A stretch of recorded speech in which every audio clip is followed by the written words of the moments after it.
Bonjour.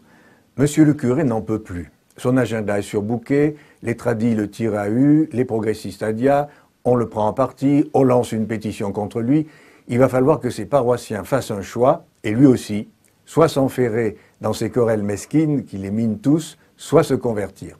Monsieur le curé fait sa crise est le titre d'un roman qui vient de paraître de Jean Mercier, rédacteur en chef adjoint au journal La Vie. Fruit de l'imagination de l'auteur, il n'en repose pas moins sur une grande connaissance de la vie de l'Église. Aussi, à chaque coin de page, tombe-t-on sur des personnes ou des situations existantes ou ayant existé, en France en tout cas, dans les Hautes-Alpes peut-être. Monsieur le curé fait sa crise. Dans ce roman, il prend la poudre d'escampette d'une manière originale pour se retrouver et retrouver ses paroissiens plus tard, autrement, différemment. Mais je vous laisse le découvrir si vous lisez ce livre. Quand on parle de crise, on entend situation difficile ou tendue, mais au sens le plus profond du mot. Crise veut dire décider, faire un choix. Avec la crise vient inévitablement le moment critique où il faut prendre des décisions radicales.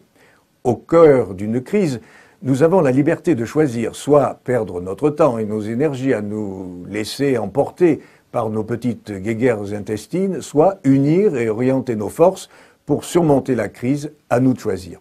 Depuis la Pentecôte, le temps de l'Église est un temps de crise, de choix et de combat. Et dans ce temps, c'est le Christ qui est crédible, et pas forcément les chrétiens que nous prétendons être. Mais pas de Christ sans ses témoins, les chrétiens. Alors, au retour des vacances, avec le retour à nos paroisses, nos mouvements, nos associations, nos voisins, peut-être convient-il de nous rappeler que même si c'est le Christ qui attire à lui tout être humain, c'est par les chrétiens qu'il le fait. L'amertume, la rancœur, les ragots, les calomnies et la vengeance n'ont jamais sauvé personne. En revanche, la transformation de tout événement en amour, si.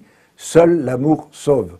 Ramasser une épingle par amour peut convertir une âme, écrivait Thérèse de Lisieux.